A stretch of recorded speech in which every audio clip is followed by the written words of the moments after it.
Inter college Madhavpuri के online classes में आप सभी का स्वागत है। आज हम 12th बायोलॉजी के development of anther and microsporogenesis का अध्ययन करेंगे। एंथर का डेवलपमेंट क्या होता है और कैसे माइक्रोस्पोर या परागकण बनते हैं। तो जो परागकण बनने की क्रिया होती है उसी को माइक्रोस्पोरोजेनेसिस कहते हैं। The development of microspore in anther और microsporangium is called microsporogenesis. Microsporogenesis मतलब परागकणों का बनना। तो परागकण कहाँ बनते हैं? एंथर में बनते हैं। एंथर क्या होता है? ये मान लीजिए फिलामेंट हो गया और ये ऊपर की तरफ जो संरचना बनती है उसको बोलते हैं एंथर। ये एंथर है। एंथर के अंदर परागकण बनते हैं, ये फिलामेंट होता। तो जितने भी एंजियोस्पर्म होते हैं उसमें एक एंजियोस्पर्मिक पौधा होता है कैप्सेला। ये कैप्सेला जो होता है जिसे टिपिकल एंजियोस्पर्मिक कहा जाता है। मतलब कैप्सेला ऐसा एंजियोस्पर्मिक प्लांट है जिसमें लगभग सारे एंजियोस्पर्मिक कैरेक्टर्स पाए जाते हैं। अब जब हम माइक्रोस्पोरोजेनेसिस का डेवलपमेंट ऑफ एंथर का अध्ययन करेंगे, माइक्रोस्पोरेंजियम का, तो जब हम किसी मतलब एंथर का सेक्शन काटते हैं, टीएस ऑफ यंग एंथर, जब एंथर का टीएस सेक्शन काटते हैं तो इसके बीच में मेरिस्टेमेटिक कोशिकाओं का समूह होता है। सबसे बाहर की तरफ एपिडर्मिस होती हैं। और जो माइक्रोस्पोरेंजियम का डेवलपमेंट होता है वो यूस्पोरेंजिएट टाइप का होता है।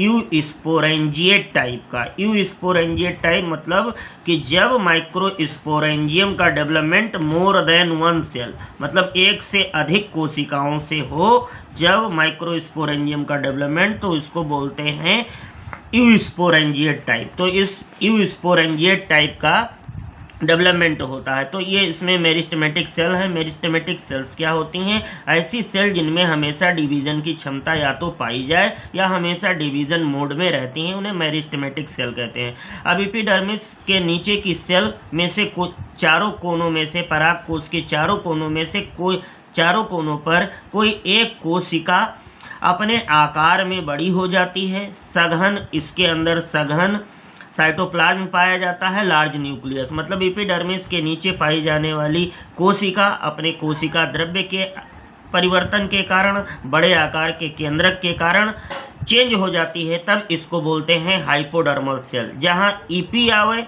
वहाँ बाहर की तरफ, हाइपो आवे वहाँ नीचे की तरफ, हाइपोडर्मिस। तो एपिडर्मिस के नीचे हाइपोडर्मल। अब यही हाइपोडर्मल जो सेल होती है वो हाइपोडर्मल सेल बाद में आर्चीस्पोरियल सेल की तरह कार्य करती है। मतलब यही जो हाइपोडर्मल सेल है वो आर्चीस्पोरियल सेल की तरह कार्य करती है। ये हाइपोडर्मल सेल जो बनी है वो आर्चीस्पोरियल सेल की तरह कार्य करती है। अब इस आर्चीस्पोरियल सेल में पेरिक्लाइनल डिवीजन होता है। पेरिक्लाइनल डिवीजन मतलब वह विभाजन जो कोशिका के सतह के समांतर होता है। The division which is take place at parallel to cell मतलब कोशिका के समांतर में विभाजन, कोशिका के सतह के, मान लो यह कोशिका की सतह है तो इसके समांतर जो होगा विभाजन वो पेरिक्लाइनल डिवीजन। तो पेरिक्लाइनल डिवीजन के द्वारा जो आर्कीस्पोरियल सेल है, जो हाइपोडर्मल सेल थी उसी के द्वारा आर्कीस्पोरियल सेल बना।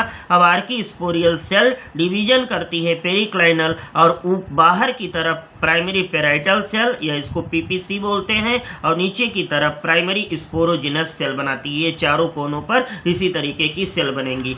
अब जो प्राइमरी पेराइटल सेल है वो फिर विभाजित होगी और प्राइमरी स्पोरोजिनस सेल, ये दोनों कंटिन्यूअस डिवीजन होगी। तो primary parietal cell, periclinal division और एंटीक्लाइनल डिवीजन। अब यहाँ पर एक आ गया एंटीक्लाइनल डिवीजन, ऐसा डिवीजन जो कोशिका के सतह के समकोण पर होता है।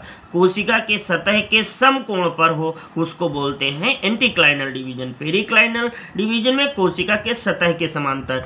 तो जो प्राइमरी पेराइटल सेल है वो पेरिक्लाइनल और एंटीक्लाइनल डिवीजन के द्वारा, पेरिक्लाइनल और एंटीक्लाइनल डिवीजन के द्वारा बनाती है वॉल लेयर। मतलब इसके द्वारा क्या बन जाते हैं?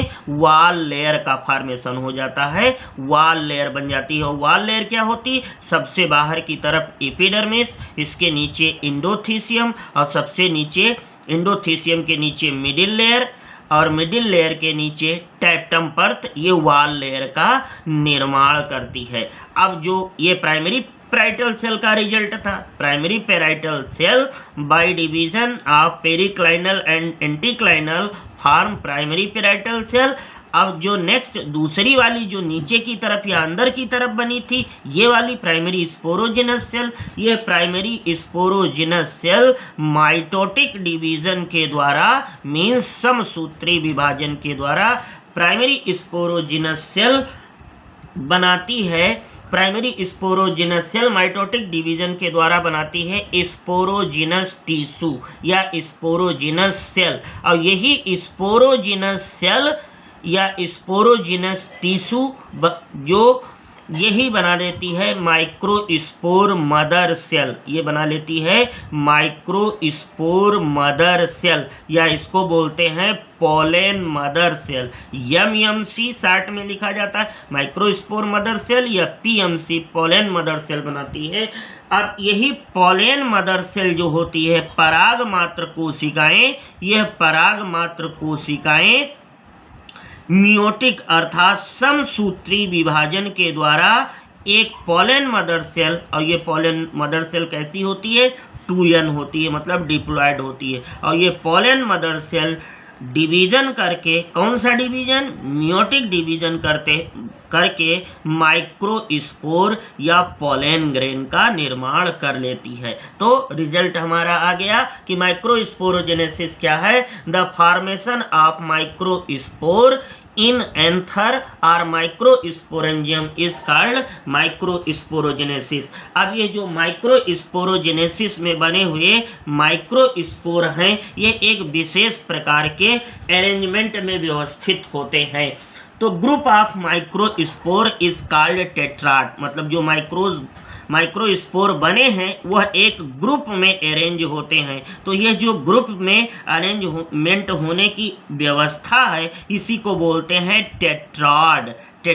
और ये टेट्राड में जो माइक्रोस्पोर या पोलेन ग्रेन होते हैं ये कैलोज लेयर के द्वारा ढके होते हैं, कैलोज लेयर से जुड़े होते हैं। और जब टैप्टम लेयर डिस्ट्रॉय होनी होती है तो वहाँ पर एक विशेष प्रकार की बॉडी, यूबिस बॉडी या पॉलीयूबिस बॉडी जो होती है उनसे हार्मोन्स और एंजाइम निकलते हैं, जिसके द्वारा ये वहाँ से पोलेन ग्रेन सेपरेट हो जाते हैं। तो ये देखिए ये चारों कोने हैं और चारों कोनों पर यहाँ पर स्टोमियम, बीच में कनेक्टिव टिश्यू और इसके अंदर पोलेन ग्रेन का निर्माण हो जाता है, पोलेन ग्रेन का फॉर्मेशन हो जाता है।